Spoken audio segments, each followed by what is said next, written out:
Hello everyone and welcome to Take Note. I'm Huang Jiyuan. Today, let's talk about the Japanese Prime Minister Sanae Takaichi.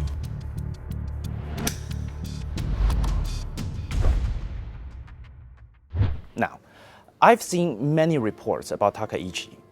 Some celebrate her as Japan's first female prime minister, a trailblazer. Others frame her as Abe's successor, something she herself often plays up. And of course, there's the ultra-conservative angle, the far-right ideologue label, warning she might roll back progress and destabilize East Asia. I get that. They are important parts of her political brand. And yes, she does fit those descriptions. But here's what I caution against: predicting or analyzing her policies and actions solely through those lenses. Strip all that away. What do you get? A politician who once worked for someone with opposing views, then turned to TV to build fame and name recognition, entered electoral politics, and spent over 30 years in the national diet. That's the Japanese parliament. Someone who climbed to the top, despite a shaky candidacy, and now leads a minority government.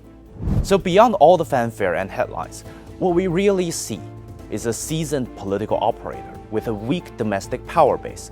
Her top priority, and it will remain so, is consolidating her own power. Until she gets it, looking strong will matter more than being strong. Now, what do I mean by that? Take last week's remarks. One question about China's Taiwan region, she said if warships, that's Chinese mainland's warships, are used and other armed actions are involved, I believe this could constitute a survival-threatening situation. She used that to argue Japan's self-defense force could then exercise limited collective self-defense. It made global headlines. Media outlets were quick to amplify the quote, stirring up hype and speculation. But let me ask you this: does that mean anything? Do you think, in that scenario, that she'd actually send Japanese troops into direct military conflict with the Chinese military?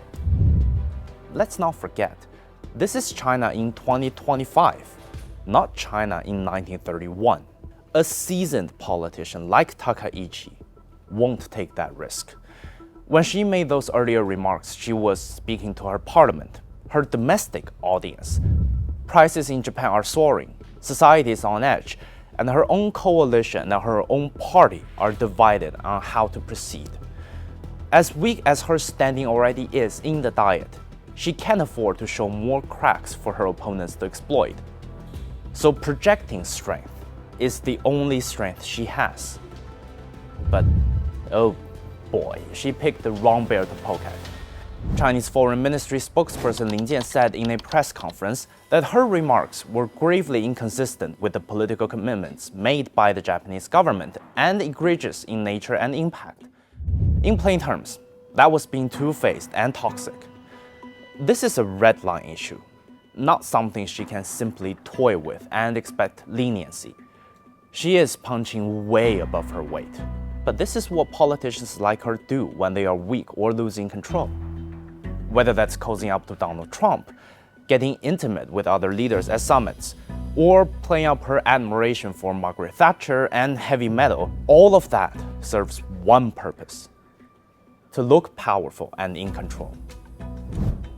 But here's the thing: true strength never needs to prove itself. So am I worried she will suddenly shake up East Asia? Nah. It's not about capability. Japan did it 80 years ago, but not now. Not with someone who's more about performance than power. We can't let someone rock this boat just for their own interest. And we won't let politicians use Taiwan to make themselves look tough.